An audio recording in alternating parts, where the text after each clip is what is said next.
50 000 logements en 5 ans. Voilà le projet que son excellence, le capitaine Ibrahim Traoré, le bâtisseur du Burkina Faso a lancé. Écoute et partage. Si tu ne veux pas écouter, quitte ici. Merci beaucoup, écoutez et partagez. Le ministre de la Construction, Sidibé, a lancé aujourd'hui, il a posé aujourd'hui la première pierre de la construction d'une trentaine de R+2. C'est incroyable. Son excellence, le capitaine Ibrahim Traoré, le bâtisseur du Burkina Faso, frappe fort matin, midi, soir. Vous vous rappelez, je vous ai publié sur l'autre page 55 Sana 4, la construction de plusieurs logements qui avait été terminée. Et donc, du coup, le ministre Sidibé était parti présenter à l'opinion publique où il y avait des magasins en bas et puis en haut, il y avait des logements. Oh, le ministre avait dit que dans 5 ans, l'initiative présidentielle Faso Mebo, avec son excellence le capitaine Ibrahim Traoré, c'est prévu qu'on construit plus de 50 000 logements en 5 ans. Et aujourd'hui, ils vont encore poser première pierre de la construction d'une trentaine de R+2. C'est incroyable. S'il vous plaît la famille, partagez la vidéo. Son excellence le capitaine Ibrahim Traoré, le bâtisseur du Burkina Faso, est venu avec des projets, est venu pour bâtir le Burkina Faso. Vous devrez la partager, commenter. Vive son excellence le capitaine Ibrahim Traoré, le bâtisseur du Burkina Faso. Si tu n'es pas content, c'est ton problème. On s'en fout de toi. Merci beaucoup, partagez, commentez. Vive les 3 présidents de l'AUS, vive le Mali, vive le Burkina, vive le Niger et vive la Confédération des États du Sahel. Merci. Le président Tiani nous a dit « L'Occident mène une guerre silencieuse contre la Confédération des États du Sahel.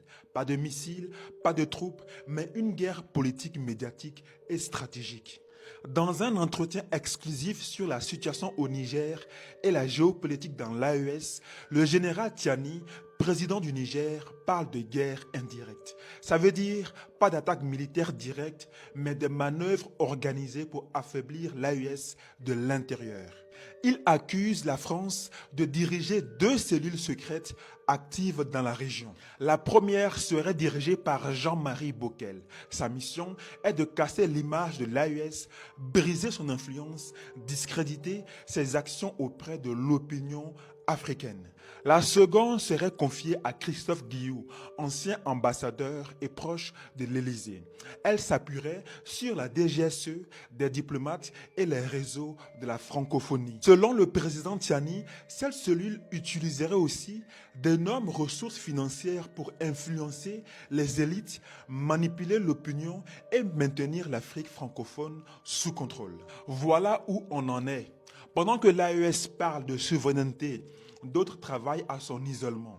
Pas avec des armes, mais avec des stratégies invisibles. Le combat pour l'indépendance se gagne sur le champ de bataille, mais aussi dans les coulisses. Quel est ton avis sur les déclarations du président Tiani? Ton avis m'intéresse, mets-le en commentaire. Abonne-toi, commente et partage, on est ensemble.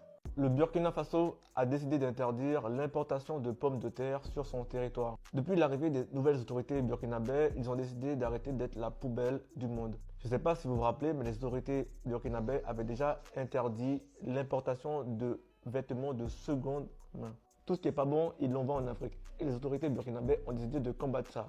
Vêtements avariés, pommes de terre avariées, riz avarié, blé avarié. Là, vous imaginez tout ça pour tout ce qui est produit alimentaire. Maintenant, imaginez ce qui avait été importé pour tout ce qui est médicaments. C'est là que vous vous rendez compte que le combat, il est vraiment à tous les niveaux. Le peuple burkinabè, à la fois d'être combattu sur le terrain, ils sont en train d'essayer de l'empoisonner. C'est pour ça qu'il faut être vigilant. Voici le communiqué, lisez-le par vous-même. Il est porté à la connaissance de la population et des opérateurs économiques que l'importation de la pomme de terre. 133,6 km de routes bitumées dans la région de Haut-Bassin. Oui, son excellence le capitaine Ibrahim Traoré dit « Quand on veut, on peut. Quand on veut, on peut. Sans crédit. » C'est de ça qu'il s'agit. Regardez cette information. Plus de 133,6 km de routes bitumées dans la région des Hauts-Bassins. Vive son excellence le capitaine Ibrahim Traoré.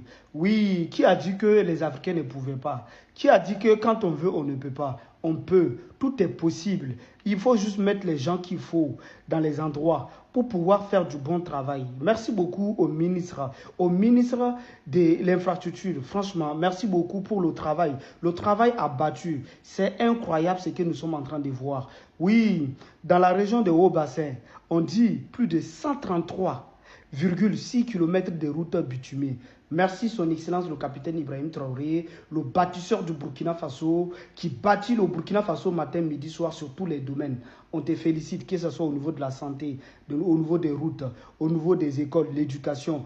Tout est en œuvre. Nous sommes réellement en révolution. Merci beaucoup. Vive son excellence le capitaine Ibrahim Traoré.